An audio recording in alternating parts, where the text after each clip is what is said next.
Hi, I'm John Martins from the University of St. Thomas, and I'm happy to be with you here today to share You Are Wrong and I Am Right, or How to Tell a Fanatic When You See One, some musings on religious fanaticism. There are at least two broad ways to consider religious fanaticism, at least from my point of view. One way to consider religious fanaticism is to consider religious beliefs as a measure of fanaticism. What this group or person believes is crazy, and the means by which they extol and present these beliefs is a sign of their craziness. The second way would be to define fanaticism on the basis of behavior. You might say, I don't care what these people believe as long as they keep it to themselves. But when they start to impact the lives of those outside the group, or physically or psychologically harm those within the group, then we have to put a stop to their craziness. And yet, while the one seems to have a more concrete basis for judgment, that is behavior, there must be some criteria by which we judge whether beliefs or behavior are fanatical. And by what criteria do we judge something fanatical? And on what criteria do we claim that our judgment transcends that of the fanatical believer or group? It seems that our judgment rests on some measurement of what is true. And this judgment might rest on beliefs that are defined as either secular or religious beliefs. From the point of view of the secular observer, religious fanaticism might be defined as religious beliefs in general. It's possible, naturally, that such an assessment might take into account behavior as well, and while such an observer might find all religious belief fanatical, they would be willing to accept its presence if it doesn't impinge on their lives or freedoms in ways which they deem excessive or problematic. As an example, a celibate priesthood might be considered fanatical, but if these priests don't impact the lives of those outside their religious community, their practices might be seen as a harmless eccentricity.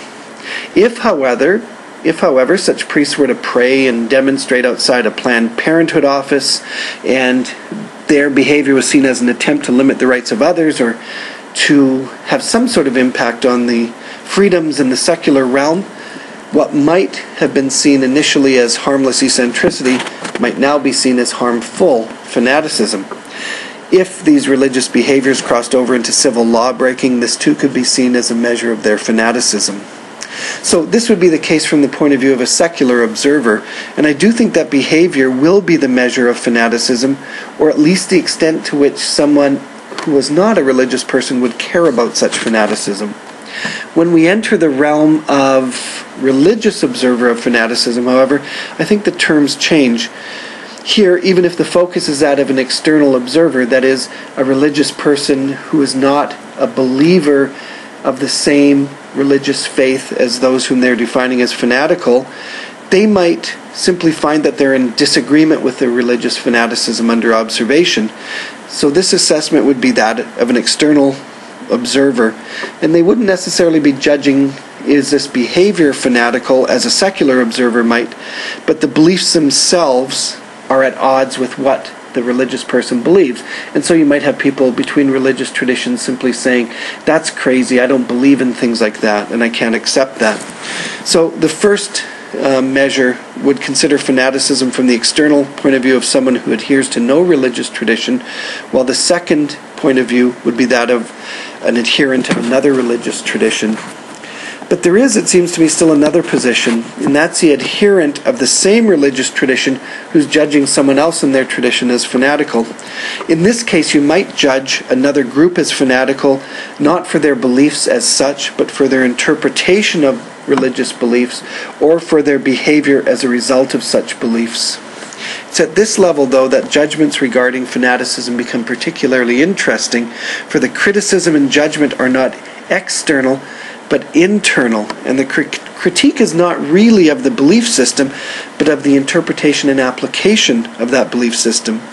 The criticism here might be that a particular group is taking ideas or beliefs from the speculative realm and drawing practical conclusions and making concrete decisions with unwarranted certainty, and no basis in the tradition for such concrete conclusions to be drawn, at least as the theological ideas are expressed or enacted. I want to return to that definition in a short while, but I wanted to make clear that such a judgment works internally within a tradition basically as a theological judgment, but I don't see how it's able to work as an external definition of fanaticism. And you might notice that I've offered no definition of fanaticism itself. I'm wary to do so, precisely because it depends upon whether the observer of fanaticism is a secular or religious observer, whether the observer is internal or external to that tradition, and whether one defines fanaticism on the basis of belief or behavior. The distinction between belief and behavior might seem to have more going for it as a category, and I think ultimately it does offer some ground on which to judge a group by any observer from any point of view, both secular and religious, both external and internal to the tradition, but it founders on a conception I've astutely avoided. Is what the group professes and what it practices true? I have avoided it because the whole notion of fanaticism seems to rest on an Enlightenment principle that those who have an objective worldview might tell when belief has gone astray, and who would judge behavior as having gone astray in the same way. In this sense, religious fanaticism is judged from the omniscient perch of objective reason. But the judgment of fanaticism often does amount, on this principle, simply to the oddity of the practice or the strangeness of the belief. On the other hand, if we reject this sort of omniscient overview of human belief and practice, are we cast back into a kind of relativism in which one religious tradition judges another simply on the basis of their own understanding of what constitutes proper religious belief and practice? One of the classic cases from the Raj of the British Empire is the case of Charles James Napier in India. Upon hearing that the practice of Suti, as often anglicized, was to take place, in which the widow of a recently deceased man was to be burned in a funeral pyre, Napier remarked, "You say that it's your custom to burn widows. Very well. We also have a custom. When men burn a woman alive, we tie a rope around their necks and we hang them. Build your funeral pyre. Then, beside it, my carpenters will build a gallows. You may follow your custom, and then we will follow ours." And yet I would ask, what's our judgment based upon from any vantage point, if not from the point of view of truth? Whether one is a secular or religious observer, or whether one is taking the point of view external or internal to a particular religious tradition, we hold people to be fanatical because we believe them to be wrong about some matter of belief or behavior.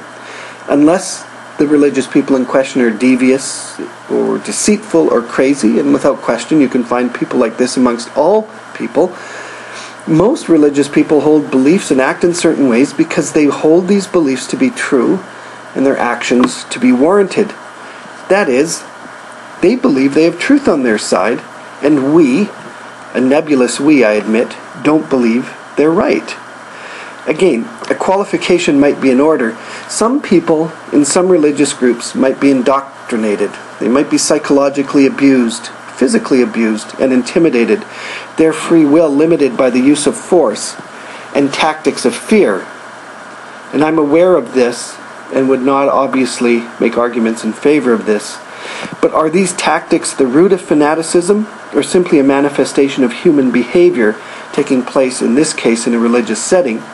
Whatever our answer, and some might be more willing to designate fanatical groups as groups generally based upon coercion than I'm willing to do, not all religious groups who hold strange views and engage in strange behaviors, that is from my or from your point of view, depend upon coercion, abuse, and fear.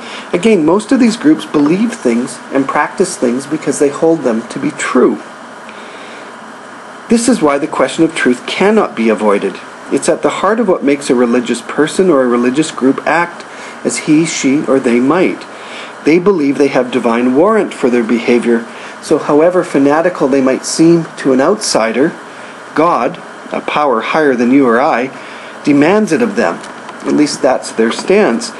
Those who disagree with them believe either that this is an offense against reason, or an improper reading of God's revelation, God's will, or some combination of offense against God's revelation and reason. They are fanatical either because they're frighteningly, persistently ignorant of reason from our point of view, or, to put it bluntly, infidels or heretics. They're wrong in what they believe, and hence in how they act. I want to return then to my earlier definition of fanaticism from the point of view of someone within a tradition, that is, judging the presentation, understanding, and behavior of those within one's tradition as fanatical. I wrote earlier that an internal critique of someone else's fanaticism within one's own tradition might be made on these grounds. The criticism might be that a particular group is taking ideas or beliefs from the properly speculative realm and drawing practical conclusions and making concrete decisions with unwarranted certainty and no basis in the tradition for such concrete traditions to be drawn, at least as the theological ideas are expressed and enacted. I want to examine my own tradition, Christianity, because it's too simple to throw the label of fanaticism at other people's religions. Perhaps it's more fun to accuse other people, but it's too simple. For when we look at fanaticism in our own religious tradition, we have to look at ourselves. That's why my definition is, I think, significant, if some might argue too theological, for it does not focus on the differentness or otherness of the belief or behavior being labeled fanatical, but its similarity to what I myself and others in my own tradition believe to be true. And this is why I want to focus on the concept of taking beliefs from the speculative realm and drawing practical conclusions. Note, I do not say that these beliefs are being improperly imported or smuggled into the tradition, but that they're moving from a speculative realm to the realm of practical certainty. I'm thinking of a particular set of beliefs, in this case, related to the apocalyptic worldview, and the persistent and stubborn idea throughout the centuries that people want to say when this will occur and how it will occur quite concretely, even though the core of the Christian tradition and its originators say that we don't know when this will occur. Note, though, that Christianity, the teachings of Christianity say that such an event will occur, or series of events, and the New Testament says be ready for its occurrence, which creates a tension from the beginning of the Christian movement. How one deals with this tension, not with whether adherents believe the claims of the tradition, seems to be at the roots of Christian fanaticism with respect to apocalyptic beliefs. For the beliefs of the apocalyptic worldview are part of the earliest Christian kerygma, taught by Jesus and taught by the Apostle Paul. However hard scholars of the 19th and 20th centuries tried to label apocalyptic beliefs as alien intrusions, they could not be extracted, for they were and are part and parcel of the early Christian teaching. Yet almost from the beginning, these beliefs gave rise to a certain enthusiasm, and we might say fanaticism, that often worried the leaders of the Christian movement. Even today, these beliefs give rise to charges of fanaticism, both within and outside the tradition. Again, I say this as one who is a Christian.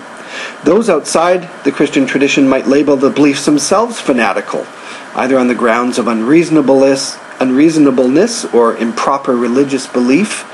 But those of us within the Christian tradition who might find ourselves intellectually queasy in considering these beliefs must deal with the reality of these beliefs as part of the teaching not only of Jesus but of the church. For instance, the Nicene Creed states of Jesus, "He will come again in glory to judge both the living and the dead, and his kingdom will have no end." This is a succinct statement of the apocalyptic worldview, but many other examples, of course, could be used.